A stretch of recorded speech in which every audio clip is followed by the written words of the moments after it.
see welcome clap girls.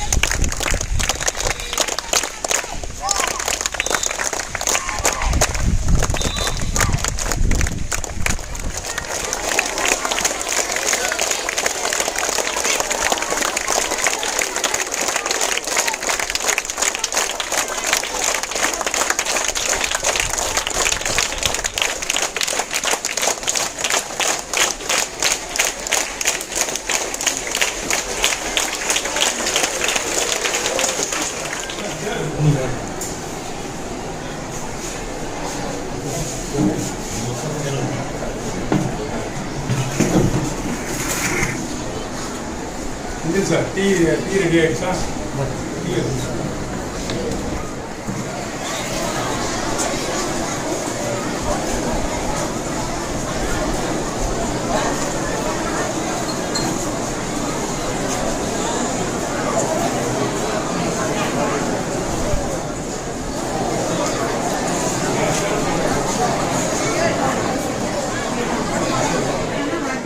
எங்களை நூல்வெளிக்கும் முத்தமிழே தாய்மொழியான தமிழ் மொழியை வணங்கி திராவிடர் சமுதாய நல கல்வி அறக்கட்டளையின் மேலாண்மைக்கு உட்பட்ட பட்டுக்கோட்டை அழகிரி மெட்ரிக் மேல்நிலைப் பள்ளியின் கர்மவீரர் காமராசர் 122வது பிறந்த நாள் விழா மற்றும் கல்வி வளர்ச்சி நாள் விழாவை தலைமையேற்று நடத்தி தருமாறு பள்ளி செயலாளர் அவர்களை கேட்டுக்கொண்டு நூல் மொழிகிறேன்.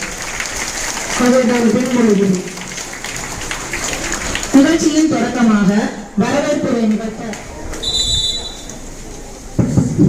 இளங்கோவடிகள் ஏந்திய தமிழே, கம்பநாடன் கண்ட தமிழே, பாரதி தூவலில் பழுத்த தமிழே, வள்ளுவன் வீட்டில் வளர்ந்த தமிழே, நீ வெறும் வாக்கிய கோணியில் வார்த்தைகளை கொட்டி வைக்கும் சீக்காளி மொழி அல்ல. உன்னை உச்சரிக்கும் போதே உற்சாகம் மனசுக்குள் கச்சேரி நடத்துவதை நான் காலந்தோறும் உணர்கிறேன். பேரழகு தமிழுக்கு முதல் வணக்கம். திராவிடர் சமுதாய நல கல்வி அறக்கட்டளையின் மேலாண்மைக்குட்பட்ட பட்டுக்கோட்டை அழகிரி மெட்ரிக் மேல்நிலைப் பள்ளியில் கருப்பு காந்தி, படிக்காத மேதை, கர்ம வீரர், தென்னாட்டு காந்தி, கிங் மேக்கர், கர்ம வீரர் காமராஜர் அவர்களின் 122வது பிறந்த நாள் மற்றும் கல்வி வளர்ச்சி நாள் இனிதே தொடங்கியது. இந்த விழாவிற்கு வருகை தந்து பரிசளித்து சிறப்புரை ஆற்ற இருக்கக்கூடிய மாண்புமிகு பேராசிரியர் முனைவர் MH Jawahirullah MA MBA MPhil PhD Papanasam சட்டப்பேரவை உறுப்பினர் அவர்களை நம் பள்ளியின் சார்பாகவும் உங்கள் அனைவரின் சார்பாகவும் இருகரம் கூப்பி வணங்கி வருக வருக என வரவேற்கிறேன். இந்த நிகழ்விற்கு தலைமையேற்று நடத்தி தந்து கொண்டிருக்கக்கூடிய நம் பள்ளியினுடைய மரியாதைக்குரிய செயலாளர் அவர்களையும், முன்னிலை வகித்துக் கொண்டிருக்கக்கூடிய அறக்கட்டளையுடைய மரியாதைக்குரிய தலைமை செயலாளர் அவர்களையும், அறக்கட்டளையுடைய மரியாதைக்குரிய நிர்வாக செயலாளர் அவர்களையும், அறக்கட்டளையுடைய மரியாதைக்குரிய நிதி செயலாளர் அவர்களையும் மற்றும் வாழ்த்துறை வழங்க இருக்கக்கூடிய சிங்கப்பூரினுடைய மேனாள் தமிழாசிரியர், கவிஞர், அறங்காவலர் மாணமிகு ஐயா ப. திருநாவுக்கரசு அவர்களையும் மற்றும் மாணமிகு ஐயா அண்ணாதுரை அறங்காவலர் அவர்களையும், அறங்காவலர் மாணமிகு அம்மா ராஜேஸ்வரி அவர்களையும் மற்றும் வருகை தந்திருக்கக்கூடிய மாணமிகு அறங்காவலர்கள் திருஞான சம்பந்தம் ஐயா அவர்களையும், செல்வராஜ் ஐயா அவர்களையும் மற்றும் ஆனந்தகுமார் ஐயா அவர்களையும் இந்த நேரத்தில் வருக வருக என வரவேற்கிறேன். மற்றும் மரியாதைக்குரிய சட்டமன்ற உறுப்பினரோடு வருகை தந்திருக்கக்கூடிய மனிதநேய மக்கள் கட்சியினுடைய தலைவர் ஐயா அவர்களையும், மனிதநேய மக்கள் கட்சியினுடைய மாவட்ட தலைவர் இயாதுல்லா ஐயா அவர்களையும், மாவட்ட செயற்குழு உறுப்பினர் ரிஃபாய் அவர்களையும் இந்த நேரத்தில் வருக வருக என வரவேற்கிறேன். மற்றும் நிகழ்வில் கலந்திருக்கக்கூடிய பட்டுக்கோட்டை அழகிரியின் தூண்களாக விளங்கிக் கொண்டிருக்கக்கூடிய பெற்றோர் பெருமக்கள், இருபால் ஆசிரியர் பெருமக்கள் மற்றும் அலுவலக பணியாளர்கள், அலுவலக உதவியாளர்கள், ஆயாக்கள், ஓட்டுநர்கள் மற்றும் அன்பிற்கும் பாசத்திற்கும் நேசத்திற்கும் உரிய மாணவ செல்வங்கள் உங்கள் அனைவரையும் இந்த நேரத்தில் இருகரம் கூப்பி வணங்கி வருக வருக என வரவேற்கிறேன். கூடுதலாக விழாவிற்கு வருகை தந்திருக்கக்கூடிய பாபநாசத்தினுடைய முக்கிய பிரமுகர் மாண்புமிகு ஐயா LIC PR சார் அவர்களையும் அறக்கட்டளையினுடைய மேலாள் அறங்காவலர் மாண்புமிகு ஐயா அறிவுக்களஞ்சியம் அவர்களையும் வருக வருக என வரவேற்று தந்த வாய்ப்புக்கு நன்றி பாராட்டி விடைபெறுகிறேன். நன்றி, வணக்கம்.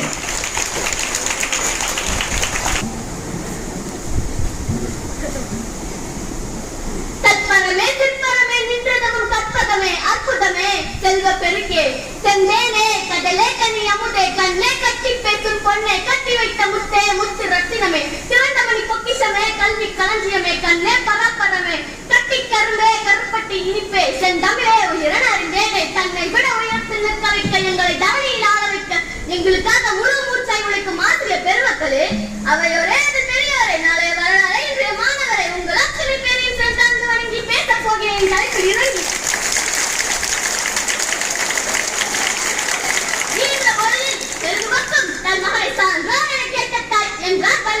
இந்த குரல் கூறுவது போதை விட அவன் அறையில் இருந்து உலகம் போவதை கேட்கும் பாக்கியம் ஒரு தாய்க்கு கிடைத்தது.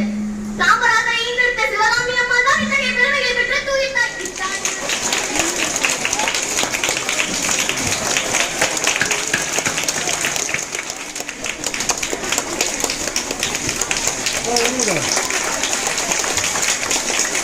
ஐயா அவர்களுக்கு செயலாளர் அவர்கள் பள்ளி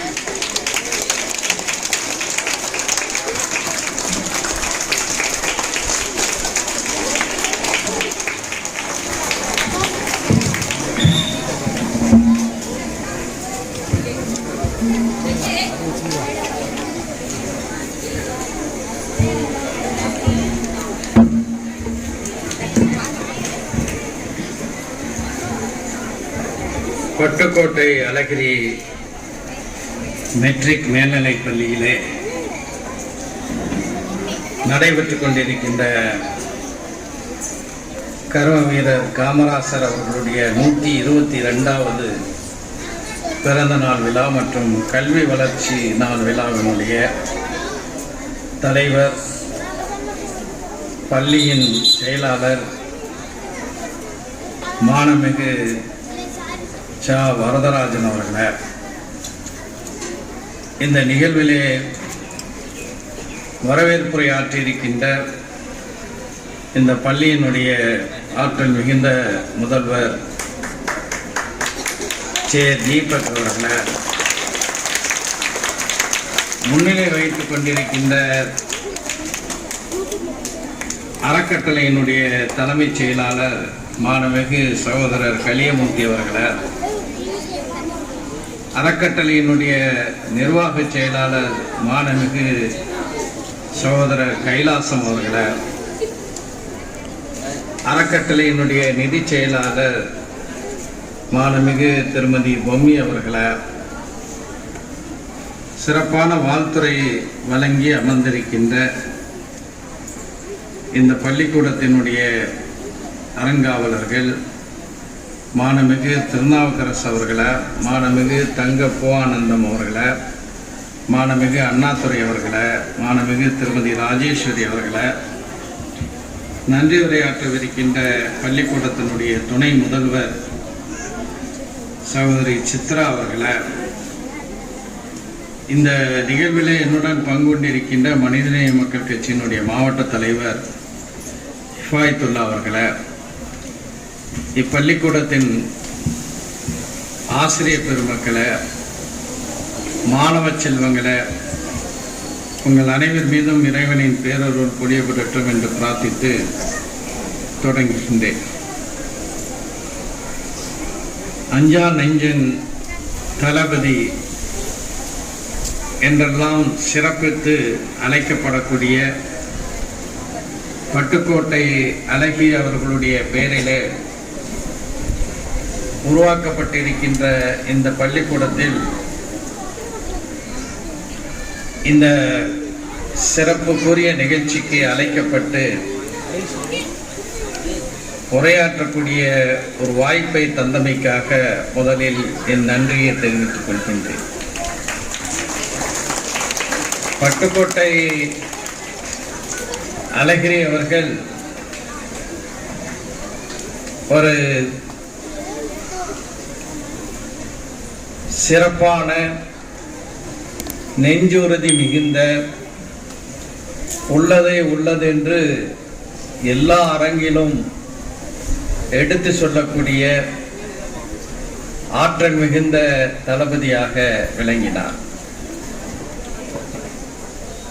முன்னொரு காலத்தில் மேடையிலே பேசுவதாக இருந்தால் தமிழ் அதில் சொல்லக்கூடிய வார்த்தைகளில் மிகப்பெரிய அகங்காரமும் மிகப்பெரிய நீண்ட வார்த்தைகளும், ரொம்ப சுருக்கமாக சொல்லப்போனால் தாய்மொழி தமிழாக கொண்டவர்களுக்கு கூட அந்த தமிழை கேட்டு அதை புரிந்து கொள்வதற்கு ஒரு விளக்க உரை, அதாவது திருக்குறளுக்கு ஒரு விளக்குரை படிக்கிறோமோ அந்த மாதிரி மேடை பேச்சுக்கு ஒரு விளக்குரை தேவை என்ற ஒரு நிலையில பட்டுக்கோட்டை அழகிரி அவர்கள் தான் எல்லோரும் சாமானியர்களும் புரிந்து கொள்ளக்கூடிய வகையில் மேடை பேச்சை உருவாக்கியவர், மாற்றி காட்டியவர். இன்றைய அனைத்து மேடை பேச்சாளர்களுக்கும் மேடையிலே தமிழை எப்படி புரியும்படி பேச வேண்டும் என்பதை கற்றுக் கொடுத்தவர் பட்டுக்கோட்டை அழகிரி என்பது வரலாறாக இருக்கின்றது. அப்படிப்பட்ட சிறப்பான ஒரு ஆளுமையினுடைய பேரிலே இந்த பள்ளிக்கூடத்தில் அவர் மிகுந்த நேசம் கொண்டிருந்த பெருந்தலைவர் காமராசர் அவர்களை பற்றி இந்த நிகழ்வை இந்த பள்ளிக்கூட நிர்வாகம் நடத்தி கொண்டிருப்பதில் வியப்பில்லை. சிறப்பான ஒரு பணியை தான் இங்கே செய்து வருகின்றீர்கள்.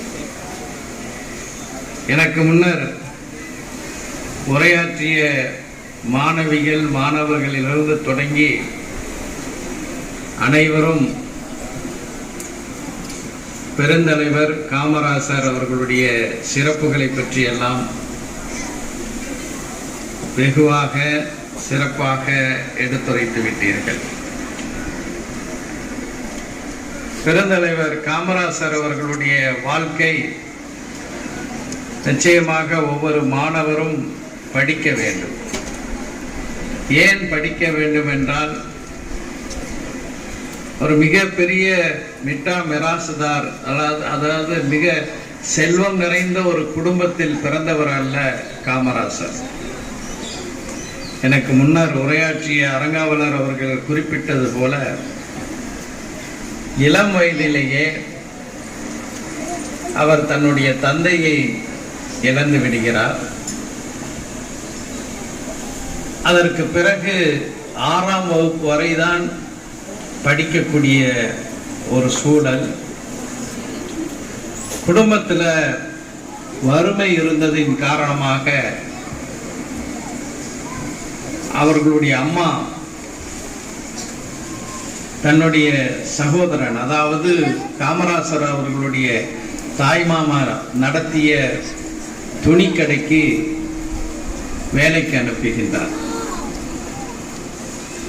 6வது வகுப்பு மட்டுமே படித்த பெருந்தலைவர் காமராசர் அந்த துணிக்கடையிலே பணியாற்றி கொண்டிருந்த நேரத்தில் விடுதலை போராட்டம், நமது நாட்டை ஆக்கிரமித்த ஆங்கிலேயர்களுக்கு எதிராக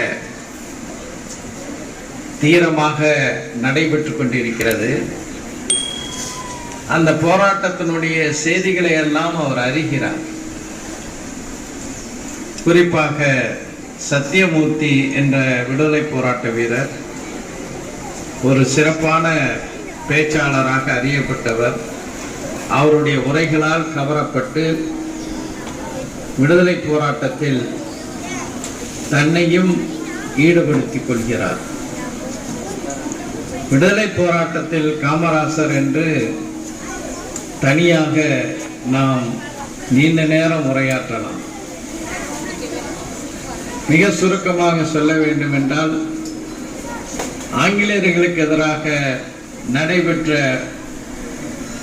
ஒவ்வொரு போராட்டத்திலும், அது 1941 நடைபெற்ற வெள்ளையனே வெளியேறு போராட்டமாக இருந்தாலும் கூட, அவர் பங்கு கொள்கிறார். பங்கு கொண்டதோடு மட்டும் இல்லாம தன்னுடைய வாழ்வில் 9 ஆண்டுகளை விடுதலைக்கு முன்பு சிறையிலே கழித்தவர் பெருந்தலைவர் காமராஜர். இன்றைக்கு நாம் ஒரு விடுதலை பெற்ற நாட்டின் குடிமக்களாக இன்று அமர்ந்திருக்கின்றோம் என்றால் அதற்கு பெருந்தலைவர் காமராஜர் போன்றவர்களுடைய தியாகம், அந்த விடுதலை போராட்ட வீரர்களுடைய தியாகம் மிக முக்கியமானது என்பதை நிச்சயமாக நாம் மறந்துவிட முடியாது. காங்கிரஸ் கட்சியில் பல்வேறு பொறுப்புகளில் அவர் இருந்திருக்கின்றார். விடுதலை பெற்ற பிறகு தமிழ்நாட்டினுடைய முதலமைச்சராக அவர் பொறுப்பேற்கின்றார். தமிழ்நாட்டினுடைய முதலமைச்சராக பெருந்தலைவர் காமராஜர் அவர்கள் பொறுப்பேற்கக்கூடிய ஆண்டு 1954. அதுக்கு முன்னாடி தமிழ்நாட்டின் முதலமைச்சராக இருந்தவர் ராஜாஜி. அவர் குலக்கல்வி திட்டம் என்ற ஒரு திட்டத்தை அறிமுகப்படுத்துகிறார். அந்த திட்டத்தை அறிமுகப்படுத்துவதோடு மட்டுமல்லாமல் தமிழ்நாட்டில் இயங்கி வந்த பல்வேறு பள்ளிக்கூடங்களுக்கு மூடு விழா நடத்துகிறார். இந்த சூழலில் தான் காமராஜர் அவர்கள் முதலமைச்சராக பொறுப்பேற்ற பிறகு ராசாசியால் மூடப்பட்ட சுமார் 6000 பள்ளிக்கூடங்களை மீண்டும் திறப்பதற்கு உத்தரவிடுகிறார். மூடப்பட்ட பள்ளிக்கூடங்கள் திறக்கப்படுகின்றன. 1957 தமிழ்நாட்டில் 15,800 தொடக்க பள்ளிகள் இருந்தது. காமராஜர் அந்த பள்ளிக்கூடங்களினுடைய எண்ணிக்கை அதிகரித்து 1962 அவருடைய ஆட்சியில தொடக்க பள்ளிகளுடைய எண்ணிக்கை 29,000 அதிகரிக்கிறது. அதே போல 3 லட்சம் உயர்நிலை பள்ளிகள் 13 லட்சமாக அதிகரிக்கக்கூடிய ஒரு நிலையை ஏற்படுத்துகிறார்.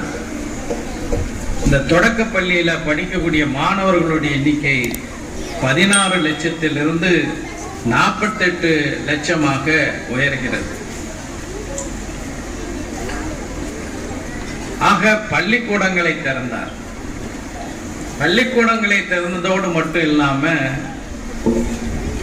இந்த கல்வித்துறையில காமராஜர் உண்மையிலேயே பல புரட்சிகளை செய்தார். அதுல எனக்கு முன்னர் உரையாற்றியவர்கள் எல்லாம் குறிப்பிட்டார்கள். அதுல மிக முக்கியமான ஒன்றுதான் மதிய உணவு திட்டம்.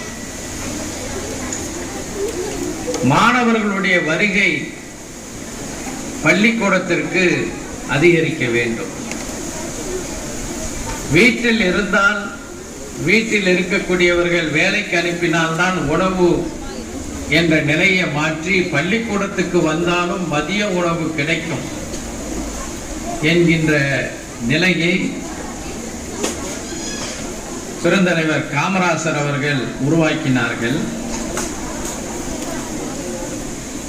எனக்கு முன்னர் உரையாற்றியவர்கள் சொன்னது போல ஒரு சமயம் அவர் சென்று கொண்டிருக்கின்றார். சிறுவயது பிள்ளைகள் மாடு மேய்த்து கொண்டிருக்கிறார்கள். அவர்களை பார்த்து, ஏன் மாடு மேய்க்கிறீங்க, பள்ளிக்கூடத்துக்கு போலியா அப்படின்னு கேட்டா, மாடு மேய்ச்சாதான் எங்களுக்கு மத்தியானம் சாப்பாடு கிடைக்கும் அப்படின்னு அந்த மாணவர்கள் சொல்கிறார்கள். இதை கேட்டு கவலை அடைந்த காமராஜர் அவர்கள் சென்னைக்கு திரும்புகிறார்கள். அப்போது கல்வித்துறையினுடைய செயலாளராக இருந்தவர் பின்னர் சென்னை பல்கலைக்கழகத்தினுடைய துணைவேந்தராக ஏற்றம் பெற்ற நேட்டு சுந்தரவடிவேலன். இது போன்ற ஒரு திட்டத்தை பிள்ளைகள் பள்ளிக்கூடத்துக்கு வர வேண்டும், எனவே மதிய உணவு திட்டம் என்ற ஒரு திட்டத்தை கொண்டு வர வேண்டும் என்று சொல்லும்போது அதிகாரிகள், குறிப்பாக நிதித்துறை அதிகாரிகள், அந்த மதிய உணவு திட்டத்தை கொண்டு வருவதற்கு அரசாங்கத்தில் காசு இல்லை, நிதி இல்லை அப்படின்னு சொல்றாங்க. கோபமடைந்த காமராசர் சொல்கிறார், நான் சொல்கிறேன் இந்த திட்டம் கொண்டு வரணும், காசு வேணும்னா இந்த திட்டத்துக்கு தெரு தெருவா சென்று நான் பிச்சை எடுத்து இந்த திட்டத்தை அறிமுகப்படுத்துவேன் என்று சொன்னவர் காமராசர் அவர்கள். 30,000 பள்ளிக்கூடத்தில் முதல் கட்டத்தில் அந்த திட்டத்தை ஆரம்பிக்கின்றார்கள். இன்றைக்கு திராவிட முன்னேற்ற கழகத்தினுடைய ஆட்சியில, நம்முடைய தளபதி மு.க. ஸ்டாலின் அவர்களுடைய ஆட்சியில பகல் உணவு திட்டம், மிட் டே மீல் ஸ்கீம் என்ற இந்த திட்டம் காலை உணவு திட்டமாகவும் சேர்க்கப்பட்டு இன்றைக்கு கூட நம்முடைய தொகுதியில் 2 அரசு உதவி பெறக்கூடிய, வெறும் அரசு பள்ளிகளில் மட்டும் காலை உணவு திட்டம் முதலமைச்சர் அவர்கள் தொடங்கி வைத்தார்கள். சட்டமன்றத்தில் இந்த திட்டம் அரசு உதவி பெறும் பள்ளிக்கூடங்களுக்கும் விரிவுபடுத்த வேண்டும் என்ற ஒரு கோரிக்கையை நான் வைத்தேன். அந்த அடிப்படையில் அந்த திட்டம் விரிவுபடுத்தப்பட்டு இன்றைக்கு காலை உணவு திட்டம் தமிழ்நாட்டில் உள்ள அரசு பள்ளிகள், அரசு உதவி பெறக்கூடிய பள்ளிகள் என்று விரிவாக்கப்பட்டிருக்கக்கூடிய ஒரு சூழலை பார்க்கின்றோம். இதன் காரணமாக தமிழ்நாடு முழுவதும் சுமார் 20 லட்சம் மாணவர்கள் பயனடையக்கூடிய ஒரு திட்டத்தை இன்று தமிழ்நாடு அரசு, தளபதி மு.க. ஸ்டாலின் அவர்களுடைய அரசு விரிவாக்கி இருக்கின்றது என்பது மெச்சத்தக்கது. ஆனால் இதற்கான விடை காமராசர் அவர்களுடைய திட்டம் என்று சொன்னால் அது மிகையாகாது. அடுத்து காமராசர் அவர்கள் பள்ளிக்கூடங்களுக்கு ஆய்வுக்கு போகின்றார். அப்பெல்லாம் பெரும்பாலும் பள்ளிக்கூடங்கள் அரசு பள்ளிக்கூடங்கள் தான். அந்த பள்ளிக்கூடங்கள்ல இருக்கக்கூடிய மாணவர்கள் வகை வகையான நிறமுடைய, வெவ்வேறு தரமுடைய ஆடைகளை அணிந்து வரக்கூடிய காட்சியை பார்க்கின்றார். மாணவர்கள் சமமாக பள்ளிக்கூடத்தில் இருக்க வேண்டும் என்ற ஒரு சிந்தனை அவருக்கு ஓடுகிறது. அதன் காரணமாக நீங்கள் எல்லாம் போட்டிருக்கீங்களே, ஸ்கூலுக்கு வரும்போது போடக்கூடிய இந்த ஆடை யூனிஃபார்ம் அப்படின்னு சொல்கிறோம், ஆங்கிலத்தில் சீருடை என்று தமிழில் சொல்கிறோம். இந்த சீருடையை முதல்ல தமிழ்நாட்டில் பள்ளிக்கூடங்களில் அறிமுகப்படுத்தினவரும் கர்ம வீரர் காமராஜர் தான். அதே போல இங்கே எனக்கு முன்னர் உரையாற்றியவர்கள் சொன்னார்கள், மருத்துவக் கல்லூரி சேரக்கூடிய விண்ணப்பங்கள் முதலமைச்சருடைய பார்வைக்கு செல்கின்றது. ஒரு சில மணித்துளிகளில் யார் யாரை மருத்துவக் கல்லூரியிலே சேர்க்கலாம் என்று அந்த விண்ணப்பங்களை பார்த்துவிட்டு காமராசர் அவர்கள் முடிவு செய்தார்கள்.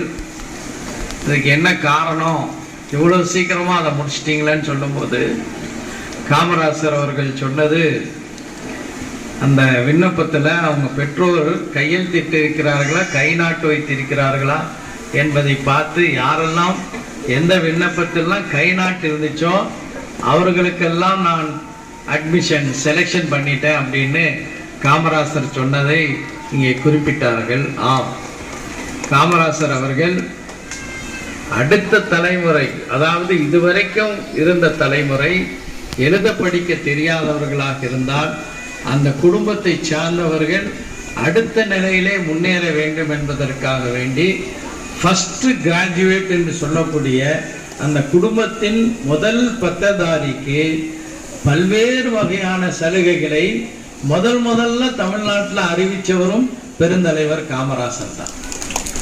இன்றைக்கும் அந்த ஃபர்ஸ்ட் கிராஜுவேட் என்று சொல்லக்கூடிய குடும்பத்தின் முதல் பட்டதாரிக்கு பல்வேறு சலுகைகளை அரசு வழங்குகிறது என்றால் அது காமராசர் அவர்கள் தொடங்கிய திட்டம் என்பதை நாம் மறந்துவிட முடியாது.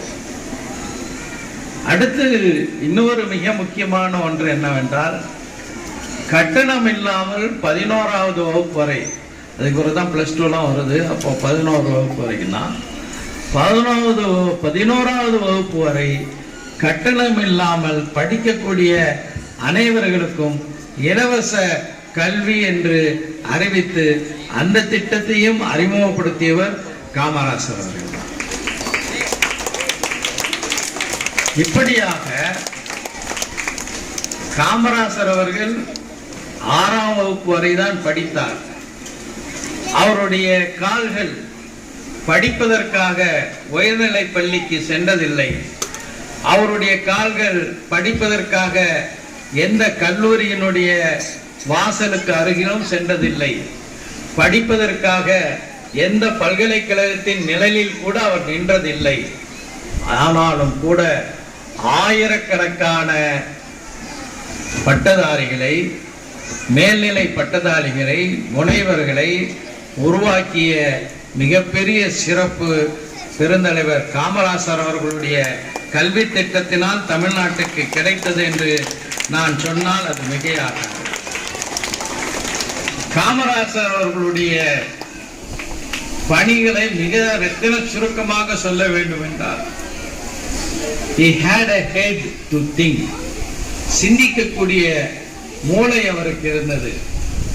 he had an heart to, he had hands to serve, அதாவது மக்களுக்கு சேவை செய்யக்கூடிய கரங்கள் அவருக்கு இருந்தது.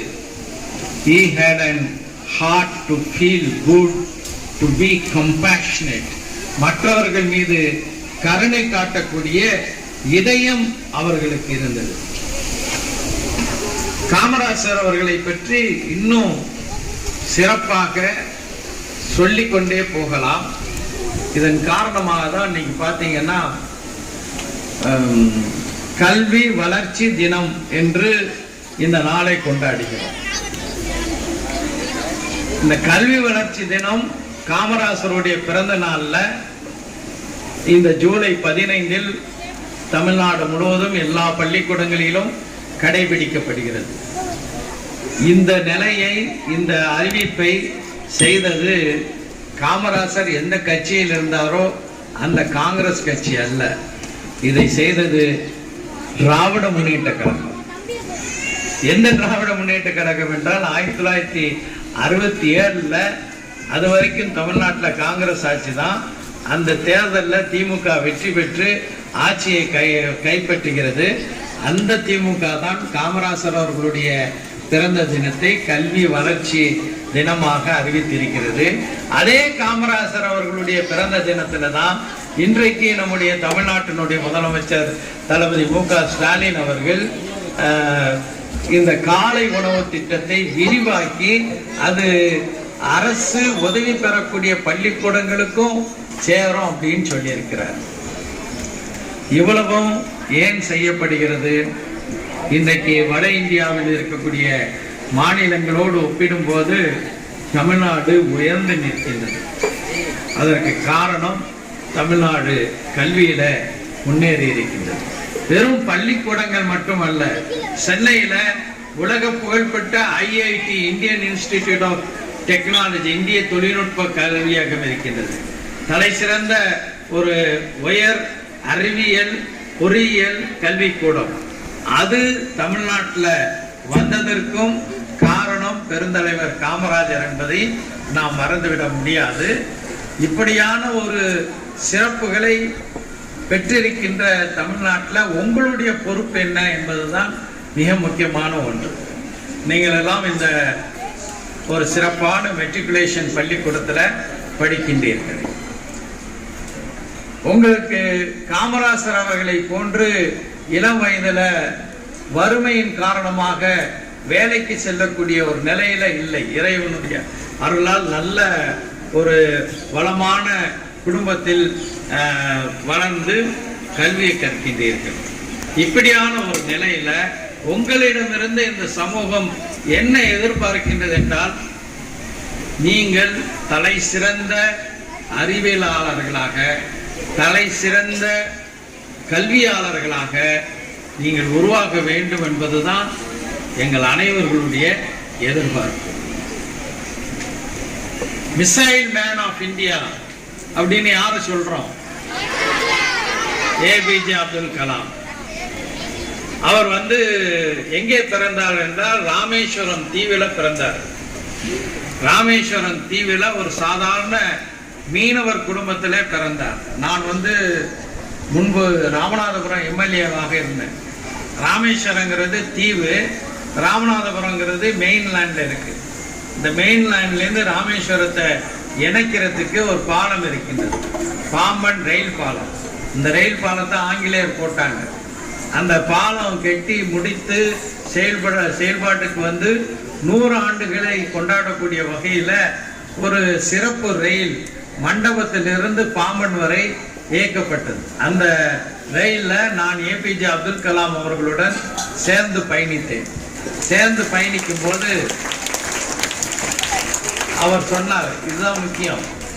அவர் சொன்னார், do you know man, every day early in the morning I used to stand at the Pamban railway station. Do you know why? I was standing there waiting for the boat mail to reach Pamban. நான் பாம்பன் ரயில் நிலையத்தில், ராமேஸ்வரம் ரயில் நிலையத்தில் ஒவ்வொரு நாள் காலையிலையும் காத்திருப்பேன். எதற்காக? Boat மெயிலுக்காக. அதாவது சென்னையிலிருந்து ராமேஸ்வரம் செல்லக்கூடிய அந்த ரயிலுக்கு போட் மெயில் என்று ஒரு பெயர் உண்டு. காரணம், ராமேஸ்வரத்தில் இறங்கி அங்கிருந்து படகுல இலங்கைக்கு போவாங்க. ஆனால் அந்த ரயிலுக்கு போட் மெயில், இன்றைக்கு வரைக்கும் போட் மெயில் என்று அழைக்கிறார். அந்த ரயிலுக்காக காத்திருப்பேன். ஏன் தெரியுமா? அந்த ரயிலில் சென்னையிலிருந்து செய்தித்தாள்கள் வரும். அந்த செய்தித்தாள்களை பெற்று ராமேஸ்வரத்தில் உள்ள எல்லா கடைகளுக்கும், தீவில் உள்ள கடைகளுக்கெல்லாம் கொண்டு போய் பேப்பரை போட்டுட்டு அதுக்கு பிறகு நான் ஸ்கூலுக்கு போவேன் அப்படின்றார். எவ்வளோ பெரிய சேலஞ்ச் பாருங்க. ஒரு நிமிஷம் நினைச்சு பாருங்க. உங்களுக்கெல்லாம் அந்த மாதிரியான ஒரு நிலையா இருக்கின்றது, நல்ல நிலையில இருக்கும். ஆனால் அப்படிப்பட்ட ஒரு அரசு தொடக்க பள்ளியிலே படித்து அரசு உதவி பெறக்கூடிய ஸ்வாட்ஸ் பள்ளிக்கூடம் ராமநாதபுரத்தில் படிச்சுட்டு திருச்சியில செயின்ட் ஜோசப்ஸ் கல்லூரியில படித்து விட்டு அதற்கு பிறகு சென்னையில மெட்ராஸ் இன்ஸ்டிடியூட் ஆஃப் டெக்னாலஜி MITல படித்து இன்றைக்கு மிசைல் மேன் நான் சொல்லும் போது எல்லோரும் கோரஸா ஏபிஜே அப்துல் கலாம் சொல்றீங்க. எவ்வளவு பெரிய சேலஞ்சு, எவ்வளவு பெரிய சவால். அதையெல்லாம் மீறி ஒரு சிறந்த அறிஞராக, சிறந்த விஞ்ஞானியாக ஏபிஜே அப்துல் கலாம் வரும்போது உங்களால வர முடியுமா, வர முடியாதா? எஸ். அதே போல நீங்க பாத்தீங்கன்னா சேட்டலைட், இந்தியாவினுடைய செயற்கைக்கோள்களை அனுப்புறாங்க. இஸ்ரோங்கிற நிறுவனம், இந்தியன் ஸ்பேஸ் ரிசர்ச் ஆர்கனைசேஷன். சமீபத்தில் பல செயற்கைக்கோள்கள்லாம் அனுப்பப்பட்டது. சமீப காலம் வரை அந்த இஸ்ரோவுடைய தலைவராக இருந்தவர் ஒரு தமிழர், நாகர்கோயிலை சேர்ந்தவர். அவர் பேர் சிவன். அவர் சொல்றாரு, நானும் ஒரு அரசு பள்ளிக்கூடத்தில் தான் படித்தேன், அரசு பள்ளிக்கூடத்தில் படிச்சு இந்த அளவுக்கு முன்னேறி வந்திருக்கிறார் என்று அவர் சொன்னார். ஒரு மாவட்ட ஆட்சியர், அந்த மாவட்ட ஆட்சியர் தன்னுடைய, அவருடன் நான் பேசிக் கொண்டிருந்த போது சொன்னார், எங்க அப்பா எல்லாம் படிச்சவங்க இல்ல, எங்க அப்பா கார் ஓட்டுநராக இருந்தார். யார்கிட்ட கார் ஓட்டுநராக இருந்தார்னா மாவட்ட ஆட்சியர் ஒருவர்கிட்ட கார் ஓட்டுநராக இருந்தார். அப்படி அவர் கார் ஓட்டுநராக இருக்கும்போது, அப்பா கார் ஓட்டுநரு, IAS ஆபீசருக்கு கார் ஓட்டுநரு, நாளைக்கு நான் IAS ஆபீசர் ஆகணும், எனக்கு ஒரு கார் ஓட்டுநர் வேணும் அப்படிங்கிற ஒரு எண்ணம் வந்தது. விடாப்பிடியாக படித்தேன். இன்றைக்கு நான் IAS ஆபீசர், எனக்கு வேறு ஒருவர் காரை ஓட்டுகிறார் என்று சொல்லக்கூடிய அளவுக்கு அவர்களுடைய குடும்ப நிலை அந்த அளவுக்கு வறுமையில் இருந்தாலும் கூட ஒரு லட்சியத்தோடு படித்து விஞ்ஞானியாக IAS அதிகாரியாக ஆயிருக்காங்க. சில ஆண்டுகளுக்கு முன்னாடி வருமான வரித்துறையினுடைய ஒரு பெரிய அதிகாரியை நான் சந்தித்து பேசக்கூடிய ஒரு வாய்ப்பு கிடைத்தது. நான் ஒரு கல்லூரி ஆசிரியராக இருந்ததின் காரணமாக அவர் என்னிடம் சொன்னார், என் வாழ்க்கை வரலாறு தெரியுமா உங்களுக்கு அப்படின்னு சொன்னார். சொல்லுங்களேன். 8வது வகுப்பு மேலே நான் படிக்கக்கூடாதுன்னு எங்கள் வீட்டில் நிறுத்திட்டாங்க. அந்த அளவுக்கு வறுமை. வேலைக்கு போகணும்னு சொல்லிட்டாங்க. நான் வேலைக்கு போனேன். என்ன வேலை தெரியுமா? சாலை ஓரம் இருசக்கர வாகனங்களுக்கு பஞ்சர் போடுற கடை இருக்கு பாருங்க, டயர் பஞ்சர் போடுறாங்களே, அந்த கடையில் பஞ்சர் ஓட்டிட்டு இருந்தேன். ஆனால் படிக்கணுங்கிற ஒரு தாகம் எனக்கு இருந்தது. அதனால பிரைவேட்டா 8வது படித்தேன், 10th படித்தேன், +2 படித்தேன். அப்படியே வேலை செஞ்சுட்டு பட்டதாரியான.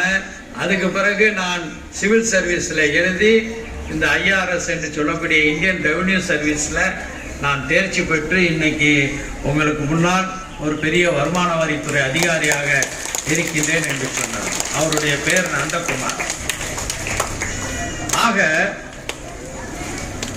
பெருந்தலைவர் காமராசர் அவர்கள் தமிழ்நாட்டினுடைய கல்வி மேம்பாட்டுக்காக இவ்வளவு பணிகளை செஞ்சாருன்னா, அவர் வெறும் 6வது வகுப்பு வரைக்கும் தான் படித்தவர். அவருடைய வாழ்க்கையில ஒரு வினோதமான ஒரு விஷயம் என்னன்னா, விடுதலை போராட்டத்தில் 9 ஆண்டுகள் சிறைப்பட்டார். அதே 9 ஆண்டுகள் அவர் தமிழ்நாட்டின் முதலமைச்சராக வந்தார். அந்த 9 ஆண்டுகள்ல அவர் கல்வித்துறையில ஏற்படுத்தியவை உண்மையான புரட்சிகளாக இருக்கின்றது. அதன் காரணமாக தான் தமிழ்நாடு இன்று இந்தியாவில் மற்ற மாநிலங்களோடு ஒப்பிடும்போது மிகுந்த ஒரு முன்னேற்றத்தில், அதற்கு தொடர்ந்து வந்த ஆட்சியாளர்களும் அதே பாணியில் கல்விக்கு அதிகமான முக்கியத்துவம் கொடுத்துருக்காங்க. இன்றைக்கு நடைபெற்று கொண்டிருக்கின்ற நம்முடைய திராவிட முன்னேற்ற கழக ஆட்சியிலும் கூட மற்ற துறைகளுக்கு ஒதுக்கக்கூடிய தொகைகளை விட பள்ளி கல்விக்கு தான் மிக அதிகமான தொகை ஒதுக்கப்படுகிறது. ஏறத்தாழ 45,000 கோடி ரூபாய் பள்ளி கல்விக்கு என்றே ஒதுக்கப்படக்கூடிய ஒரு சூழலை பார்க்கின்றோம். இதெல்லாம் ஏன் அரசு செய்கிறது என்றால், தமிழ்நாட்டிலிருந்து இன்னும் பல 100 அப்துல் கலாம்கள் வர வேண்டும், தமிழ்நாட்டிலிருந்து இன்னும் பல 100 சிவன்கள் வர வேண்டும், தமிழ்நாட்டிலிருந்து இன்னும் பல நந்தகுமார்கள் வர வேண்டும். அப்படிப்பட்டவர்களில் ஒருவராக நீங்கள் ஆக வேண்டுங்கிறதுக்கு தான் இந்த பள்ளிக்கூடத்தில் இந்த நிகழ்ச்சியே நடத்துறாங்க. நீங்களாம் ஆகலாமா? நன்றி.